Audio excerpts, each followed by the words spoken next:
At nagbabalik po tayo ngayon dito sa Senado. Kasama natin mula po sa Kaya Natin ang Movement for Good Governance and Ethical Leadership. Narito po ngayong gabi si Governor Ed Panglilio, Among Ed, at syempre si Governor Grace Padaca. Magandang gabi po.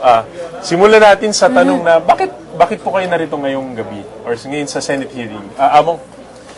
Ang dahilan pa kung bakit nandito kami ay para magbigay ng suporta kay Congressman Boret Banal, no? Sapagkat siya ay aming kasamahan sa Kaya Natin at naniniwala kami sa kanyang pagkatao, sa kanyang pagkamabuting congressman.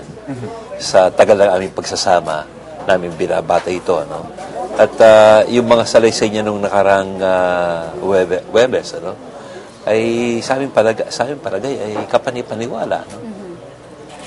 Governor Grace, nag-issue na po ba ang Kaya Natin ng official statement with regards to the goings-on in the impeachment trial? From time to time, kasi marami kaming members ng Kaya Natin, so hindi siya isang official statement lang. Kasi alam naman naming magiging mahaba to, kaya yung aming mga sariling mga paraan, halimbawa may mga columns kami sa mga dyaryo, o kaya we go to a lot of provinces and people ask us, especially young people, tungkol sa impeachment. So doon namin nasasabi ang aming mga pananaw, ang aming mga alam tungkol sa paglilitis. Sa takbo po ng napanood nyo ngayong araw, this is your first time to be here or to be inside the Senate Session Hall. Ano pong masasabi nyo sa naging takbo ngayong araw na ito?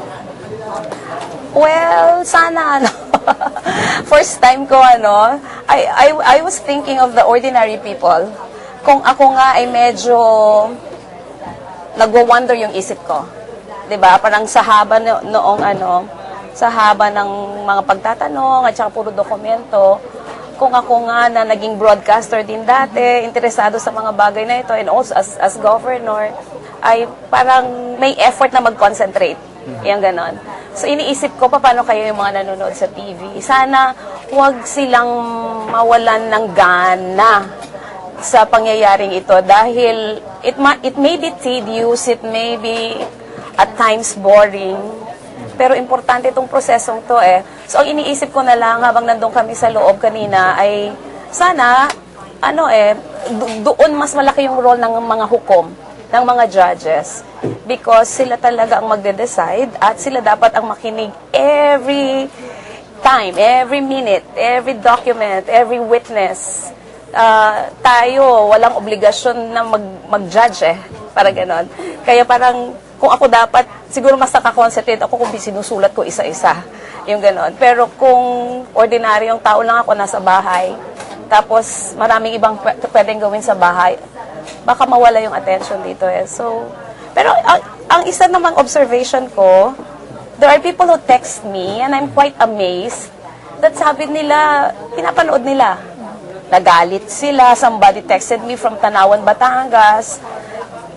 Nagalit siya noong hindi yung dollar account. Pinabuksan. Tapos yung sabi niya, hindi na namin iboboto yung kung sino yung mga senador na yun. Ganon pa siya.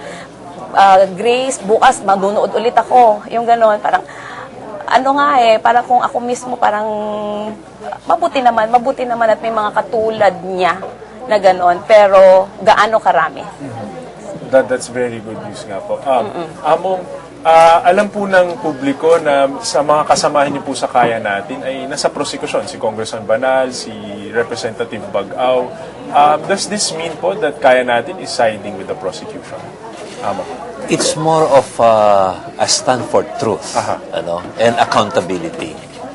Kasi simple lang naman itong dapat na naging impeachment proceedings, kung paano ilalantad ang katotohanan, Kaya lang lumilitaw, parang maraming attempts na itago ang katotohanan, Ang batas at ang impeachment court na itinayo na upang ipalitaw, upang maghari ang katotohanan at ang hustisya, ay siya pang parang natatakpan, So, kung nandyan man yung Kaya Natin, at alam naman natin ang pagtindig ng Kaya Natin, para sa katotohanan, pati sa aming pananaliksik, we just want to get to the bottom of these things, At yung mismong rationale, kadahilan naman na magkaroon ng impeachment, ay napakaganda nito para sa ating bansa. No? Nang ibig sabihin na kahit na sino ang nandiyan sa pinakamataas na pwesto nating pamahalaan, ay dapat magbigay ng kwenta, o magbigay ng kwento kung paano ang kwenta ng kanyang pamamahala sa paggampan ng kanyang tungkulin. At walang exempted sa pagpapairal ng batas. Kaya nakakalungkot, parang sa, alimbawa, ngayon na more than 4 hours yung impeachment proceedings, parang naibibigay na impresyon sa mga simpleng tao, napakahirap ipalitaw ang katotohanan. Siguro meron namang mas madaling proseso kaysa sa atin nakikita ngayon.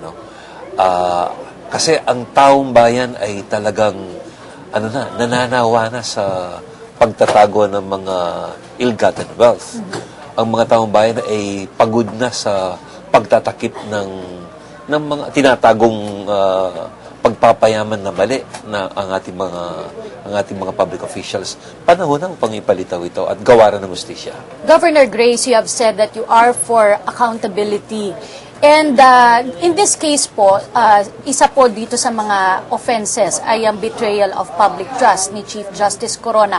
Sa inyo pong pananaw, betrayal of public trust, siya po ay isang Chief Justice. Dapat po ba mas mataas yung standards na ibinibigay o na iginagawad sa isang Chief Justice? Yung standards na dapat niyang gampanan dahil siya ang punong maestrado ng Korte Suprema. Oo naman, Kathy.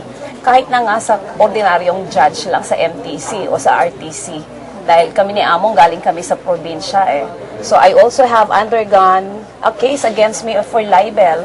At nakita ko kung paanong behave lahat pag sa harap ng judge. Tapos, yung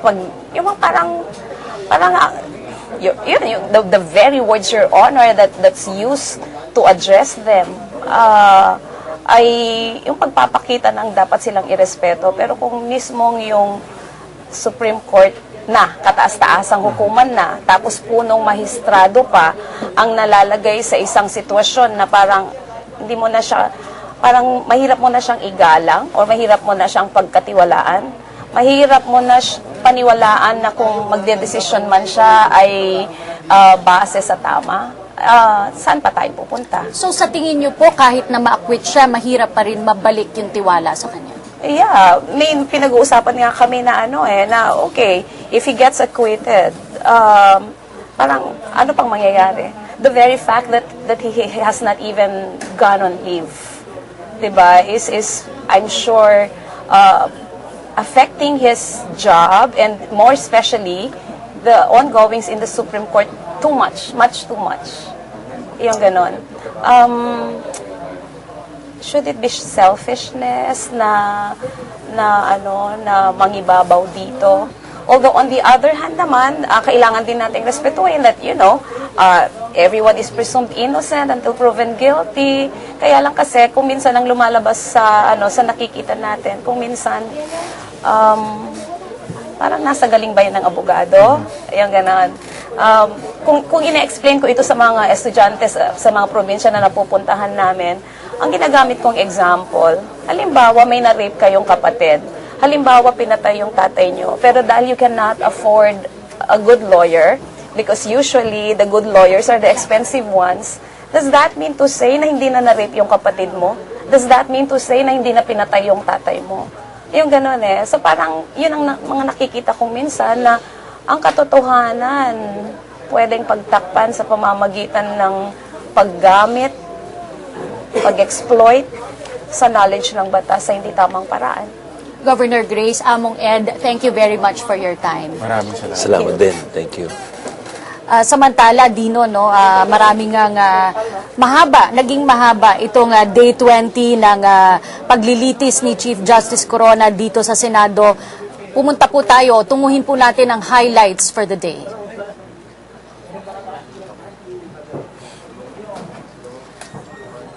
Habang papunta, wala pa yatang nangingi na ako. Nag-umpisa ang day 20 ng paglilitis sa pagtestimonya o sa pag-upo sa witness stand ditong PS Bank branch manager ng Katipunan na si Annabel Tiongson. Sinalaysay niya yung naging pagtungo ni Congressman Banal sa bangko noong January 31